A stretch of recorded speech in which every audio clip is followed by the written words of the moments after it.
तो बच्चों इलिप्स में एक थ्योरम है, तो उस थ्योरम को बच्चों हम लोग डिस्कस करेंगे, है ना। तो आज बच्चों हम लोग जो इलिप्स में पढ़ेंगे वो है एक थ्योरम, है ना। तो इस थ्योरम को आइए हम लोग डिस्कस करते हैं, राइट।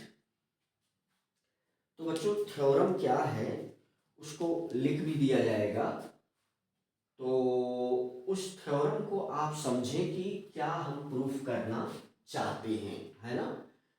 तो कुल मिला करके बच्चों अगर ये थ्योरम है इस प्रकार से, है ना। थ्योरम चलिए इसको जो है यू कैन से कि समझ लिया जाए। तो जैसे बच्चों अगर ये हमारे पास ये अगर हमारे पास एक एलिप्स है इस प्रकार से, है ना। मुझे लगता है कि वही पुरानी बात मैं रिपीट करूंगा। तो हमें जो है वर्ड पर ध्यान देना है। तो इस थ्योरम को पहले हम समझते हैं, उसके बाद प्रूफ करेंगे कि थ्योरम क्या है। जैसे बच्चों अगर हमारे पास ये एक इलिप्स है इस प्रकार से, है ना, ये एक्स एक्सिस, ये वाई एक्सिस। जनरली बच्चों हम लोग जो है स्टैंडर्ड इलिप्स लेंगे, उसी से हम इस थ्योरम को एक्सप्लेन करेंगे। तो थ्योरम क्या है बच्चों कि हम सभी को पता है कि इसमें टू डायरेक्ट्रिक्स है। इलिप्स में दो इस प्रकार से डायरेक्ट्रिक्स होता है, और बच्चों इलिप्स में इस प्रकार से दो फोकस होता है। एक फोकस हमारा ये हो गया, है ना। चलिए हम मान लेते हैं इसको F2, और इस फोकस को हम मान लेते हैं F1, है ना।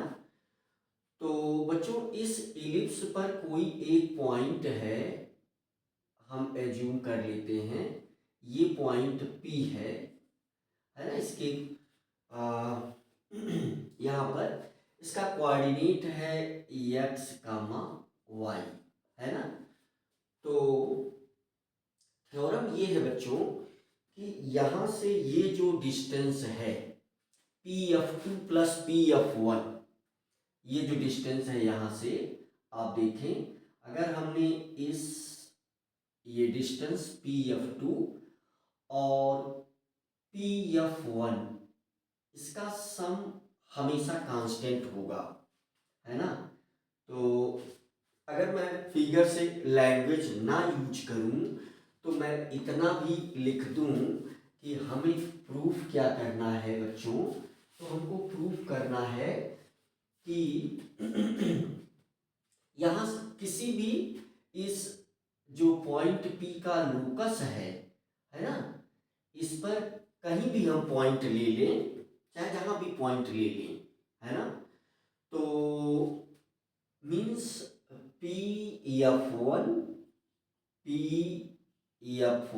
Plus PF2 is always constant, है ना, equal to always constant for any ellipse, है ना। ये पॉइंट के फॉर्म में हम लिख सकते हैं, है ना। Always constant, constant always, constant, है ना, constant always, always for any ellipse, for any ellipse, है ना।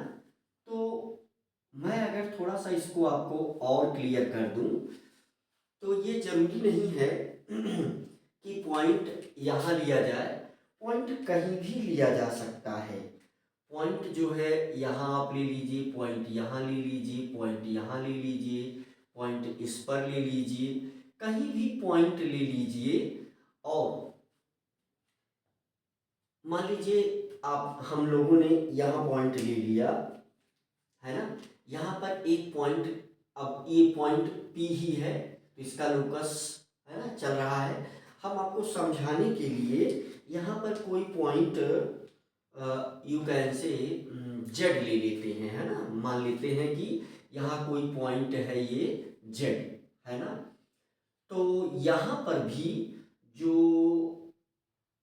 ये डिस्टेंस का सम होगा, है ना, ये डिस्टेंस, है ना। अब जेड का कोई कोऑर्डिनेट होगा, इस पॉइंट जेड का भी कोई कोऑर्डिनेट होगा। तो यहाँ पर मैं ये आपको क्लियर करना चाह रहा हूँ कि थ्योरम यही है कि ये हमारा Z F one plus Z F two ये कांस्टेंट ही होगा, है ना। ये क्या होगा, कांस्टेंट होगा। और हम ये भी कह सकते हैं यहाँ से कि ये हमारा P(F1) है ना। यहाँ से हम ये भी बोल सकते हैं, चाहे जितने भी पॉइंट हम ले लें, इसका मतलब कि यहाँ से P(F1) plus P(F2) equal to Z F one, है ना, Z F one plus Z F two. ये आपको समझाने के लिए हमने 2-3 बार इसको लिख दिया। तो एक टर्म को हम डिफाइन कर लेते हैं बच्चों, फोकल रेडियाई, है ना। तो ये सभी जो है वी कैन से ये सब कुछ को हम क्या बोलते हैं, फोकल रेडियाई ही बोलते हैं, है ना। तो चाहे ये डिस्टेंस हो या ये डिस्टेंस हो, है ना, तो ये सभी को ही हम क्या बोलते हैं, ये सभी चीजें हमारे लिए फोकल रेडियाई के जैसे काम करती हैं। ये सभी क्या हैं, फोकल रेडियाई, है ना, फोकल रेडियाई फॉर एलिप्स। ये सभी डिस्टेंसेस हमारे लिए एलिप्स के केस में फोकल रेडियाई का काम करती हैं। फोकल रेडियाई की डिफिनीशन मुझे लग रहा है कि क्लियर हो चुकी होगी। फोकस से इस एलिप्स के किसी भी पॉइंट की डिस्टेंस वो फोकल रेडियाई। तो थ्योरम यही है कि sum of two focal radii, है ना, sum of two focal radii for any ellipse is always constant, ऐसा हम लिख सकते हैं, है ना। तो थ्योरम यही है। थ्योरम को 2 प्रकार से लैंग्वेज में लिखा गया है, तो हम उसको लैंग्वेज में लिख भी देते हैं। ये हमारे पास क्या है, डी है, ये भी हमारे पास क्या है, डी है ना। और ये सेंटर है, ये दोनों डायरेक्ट्रिक्स है, ये फोकस हमें मिल गया, है ना। तो इस प्रकार से जो है थ्योरम को हम लिख सकते हैं कि sum of two focal radii is always constant. तो थ्योरम को इस प्रकार से लिखा जा सकता है बच्चों कि sum of two focal radii, two focal radii, sum of two focal radii, है ना। तो यहाँ मुझे लग रहा है कि हमारी बातें आप समझ रहे होंगे। Sum of two focal radii is always constant, is always constant. अब यहाँ ये लैंग्वेज पर्याप्त नहीं है, अब सारी चीजें थ्योरम में डिस्टिंग्विश होनी चाहिए, लेकिन अभी जनरली समझने के लिए एक सेंटेंस में हम यही आपसे कहना चाहते हैं। हम जो है थ्योरम को फिर से लिख दे रहे हैं, sum of two focal radii is always constant, है ना। तो ये इस प्रकार से कुछ है, राइट। तो इसको हम एक्सप्लेन करके थ्योरम कंप्लीटली इस प्रकार से लिखा जा सकता है कि sum of distances from any point, sum of distances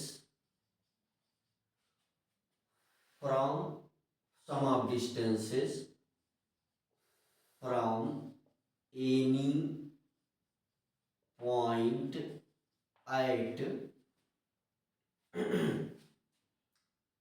है ना, sum of distances from any point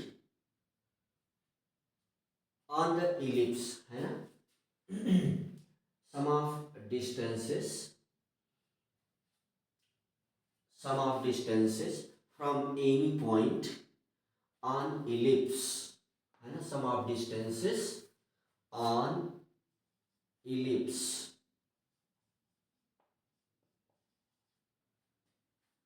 from two focus, है ना, from two focus, sum of distances from any point on ellipse ये दो फोकस है, तो इस दो फोकस से, है ना, इस पॉइंट की डिस्टेंस, यहाँ मीनिंग हमने आपको समझा दिया है। तो sum of distances from any point on ellipse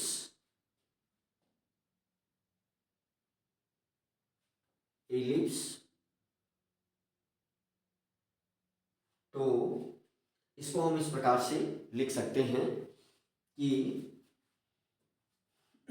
sum of distances from any point on ellipse from its focus, from its both focus, है ना, from its both focus is always constant,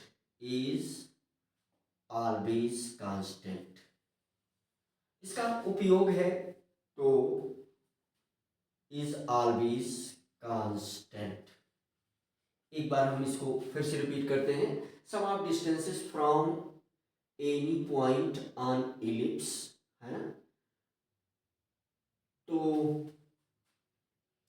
जो जो इस पॉइंट का locus है, जो ellipse को form कर रहा है, तो always constant, is always constant.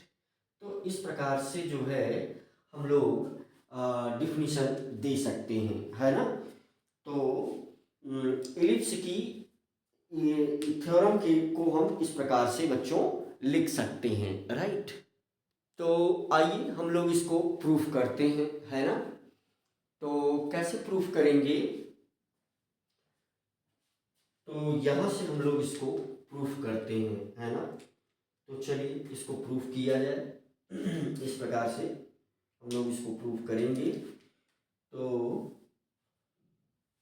इसका यूज हम और क्वेश्चन में भी करते हैं, राइट। तो हम लोग इसका प्रूफ करेंगे। तो आइए हम लोग इसका प्रूफ देखते हैं, इसका प्रूफ क्या है ना।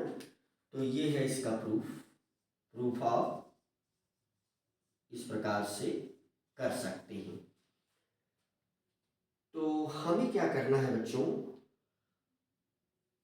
हमें इस प्रकार से इस लाइन को यहाँ से मिला देना है ना। तो जैसे इसको हमने यहाँ से इस प्रकार से यहाँ मिला दिया, और इसे हमने पीछे इस डायरेक्ट्रिक्स से भी हमने मिला दिया, है ना। You can say like this. और इस दोनों पॉइंट को हमने जो है यहाँ पर जो पॉइंट है इसको यन और N dash, N and N dash, और इसे हम लोग यहाँ पर जो पॉइंट है इसको हम बोल देंगे क्यू एंड क्यू डैश। हमने वो यूज नहीं किया है, क्यू एंड क्यू डैश, ये क्या है, क्यू डैश, है ना। और यहाँ से ये जो वर्टेक्स है ना, मीन्स इसे हम लोग क्या बोल देंगे, ए एंड ए डैश, है ना। इस वर्टेक्स वाले पॉइंट को या हम वी और वी डैश बोल देते हैं, है ना, बी एंड वी डैश, क्योंकि वर्टेक्स है ये। तो यहाँ से देखिए हम लोग क्या लिख सकते हैं, तो इलिप्स की जो डिफिनीशन है बच्चों, उसके अकॉर्डिंग हम क्या लिख सकते हैं, पी एफ अपान पी एन, है ना, पी एफ अपान पी एन। यहाँ से हम लिख सकते हैं you can say PF upon PN is equal to E, है ना। इस प्रकार से हम लोग लिख सकते हैं। तो बच्चों यहां से हमें क्या मिल जाएगा, वी कैन से कि PF, है ना, यहां से हमें क्या मिल जाएगा, PF is equal to PN into E. यहां से हम इसको लिख सकते हैं PF is equal to PN into E, है ना। इस प्रकार से हम इसको लिख सकते हैं। अब जो यहाँ ई क्या है, इसेंट्रिसिटी है ना। फोकस का कोऑर्डिनेट ए ई कामा 0 ही रहेगा। जैसे अगर इसका कोऑर्डिनेट हम लिखें तो सभी बच्चों को पता है कि इसका कोऑर्डिनेट है ए ई कामा 0 और इसका भी कोऑर्डिनेट है माइनस ए ई कामा 0, इस प्रकार से, है ना। तो यहाँ से ये भी हम लोग लिख सकते हैं, है ना। यहाँ से यू कैन से, तो हम लोग यू कैन से यहाँ पर हम F1 यूज करेंगे, है ना। तो PF2 अपान PN डैश, है ना। यहाँ से ये भी हम लिख सकते हैं, ये भी डिफिनीशन है अकॉर्डिंग टू डिफिनीशन। तो P, या ये देखें आप point, you can say PF2 upon PN, तो ये भी होगा PF2 upon PN is also equal to E। तो ये हमें क्या दे देगा, यहां से हमें मिल जाएगा यू कैन से PF2, है ना। हमें प्रूफ यही करना था, हमें प्रूफ यही करना था। तो PF2 सिंपल, है ना। हमें प्रूफ क्या करना था इसमें, यहां हम लिख दे रहे हैं इस चीज को। हमें थ्योरम में क्या प्रूफ करना था, तो हमको ये प्रूफ करना था कि यहाँ हमने लिखा भी है, प्रूफ हमको यही करना था, है ना। प्रूफ हमको यही करना था, ये यही पॉइंट हमको प्रूफ करना था।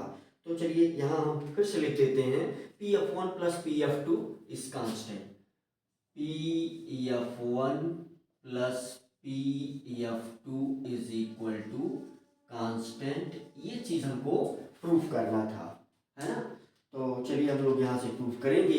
यहाँ से PF2 मिल जाएगा, PF2 इज इक्वल टू, हमें क्या मिल जाएगा, PN डैश, है ना। PF2 अपान PN डैश, ये डिस्टेंस आप देखें, ये PF2 अपान PN डैश। तो PF2 is equal to PN dash, PN dash multiplied by E, है ना। इसको हम लोग क्या मान लेंगे, ये इक्वेशन 1 और ये हो गया इक्वेशन 2। तो इन दोनों को हम ऐड कर देंगे, है ना। PF प्लस PF2 हमें मिल जाएगा, वही हमें कैलकुलेट भी करना है।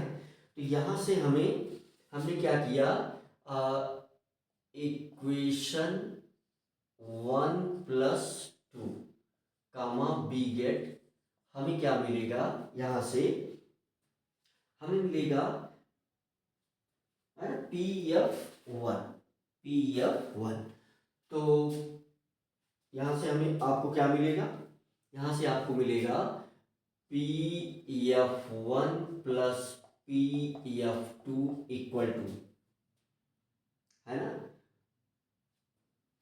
PN EPN, है ना। हम ऐसे भी लिख सकते हैं EPN प्लस EPN डैश, ठीक है। यहां से E को कॉमन ले लीजिए, यहां से E को अगर हमने कॉमन ले लिया तो ये PN प्लस PN डैश, है ना। तो यहां से देखिए आप ये देख लें कि ये जो डिस्टेंस है ये सेंटर है हमारा O, है ना। और हम सभी को पता है कि ये डिस्टेंस यहां से लेकर के ये डिस्टेंस है ए अपान ई, है ना। ये डिस्टेंस कितनी है, ए अपान ई। और ये भी डिस्टेंस कितनी है हमारे लिए, ए अपान ई, है ना। ये बातें हम पहले जानते हैं, तो इन सब चीज़ों का हम लोग यूज भी करेंगे इसमें प्रूफ करने के लिए। ये डिस्टेंस इस प्रकार से डायरेक्ट्रिक्स से ये डिस्टेंस है। तो देखिए यहाँ से P N plus P N dash, P N plus P N dash is equal to हम लिख सकते हैं, है ना, क्यू क्यू डैश, है ना। तो ये this will equal to E with in bracket Q Q dash, है ना। तो इस प्रकार से हम इसको लिख सकते हैं। तो यहां से बच्चों हम लोग क्या लिख सकते हैं, क्यू क्यू डैश को हम लोग लिख सकते हैं O Q plus O Q dash E with in bracket O Q plus O Q dash, इसे लिख सकते हैं। अब आप देखें यहां से ओ क्यू की वैल्यू क्या है, ए अपान ई। तो हम इसे लिख सकते हैं E with in bracket A upon E plus वो भी वैल्यू, है ना, ओ क्यू डैश भी ए अपान ई है, तो ए अपान ई। तो यहां से बच्चों क्या हो जाएगा, ये टू ए, है ना, two A E divided by E, है ना। तो यहां से ई से ई क्या हो जाएगा, कैंसिल हो जाएगा। तो इस प्रकार से हमें क्या मिल जाएगा, टू ए। और यही क्या है, length of major axis, length of major axis, यही क्या है हमारे पास, लेंथ ऑफ मेजर एक्सिस। तो लेंथ ऑफ मेजर एक्सिस ये क्या है, P F one, P F one plus P F two, है ना। और लेंथ ऑफ मेजर एक्सिस किसी इलिप्स की क्या होती है, कांस्टेंट ही होती है। तो this will equal to constant, है ना। तो इस प्रकार से हम इस थ्योरम को प्रूफ कर सकते हैं। तो मीन्स आप ये पॉइंट, इस पॉइंट पी के लोकस पर कहीं भी लें, आप पॉइंट यहां लीजिए, यहां लीजिए, यहां लीजिए, यहां लीजिए, कहीं भी लीजिए, तो इस दोनों फोकस से उसकी जो डिस्टेंस है, जिसको हम उस पर्टिकुलर पॉइंट पर वो दो फोकल रेडियाई बोलेंगे, तो उसका सम क्या होता है, कांस्टेंट होता है। और इस चीज का हम उपयोग भी करेंगे क्वेश्चंस में, राइट। तो मुझे लग रहा है कि ये थ्योरम आपको समझ में आई होगी, राइट। आप इसे देख लें, एलिप्स से रिलेटेड ये थ्योरम, है ना। क्योंकि किसी भी इलिप्स की जो मेजर एक्सिस है उसकी लेंथ कांस्टेंट ही रहेगी। तो पी एफ वन और पी एफ टू की वैल्यू अगर टू ए आ गई, तो यही लेंथ ऑफ मेजर एक्सिस है, और ये हमेशा क्या रहती है, किसी भी इलिप्स की कांस्टेंट रहती है। तो हम कह सकते हैं हैंस प्रूव्ड, है ना। तो ये थ्योरम हमारी क्या हुई, प्रूफ हुई, राइट।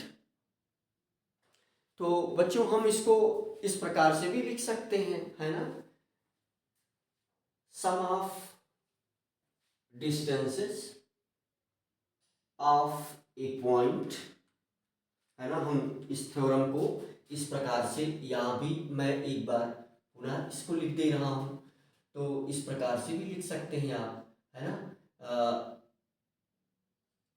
सम ऑफ डिस्टेंसेस, है ना, sum of distances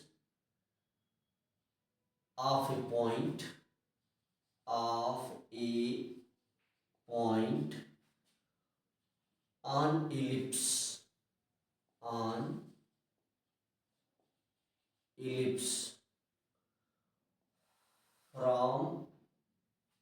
an ellipse from its focus. From focus. From focus.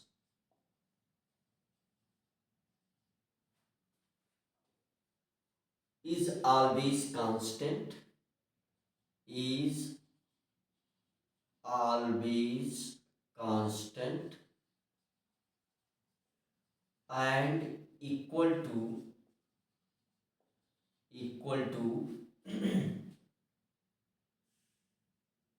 length of major axis and equal to length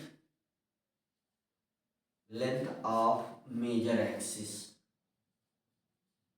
Length of major axis, right. तो इस प्रकार से भी बच्चों हम इसको डिफाइन कर सकते हैं।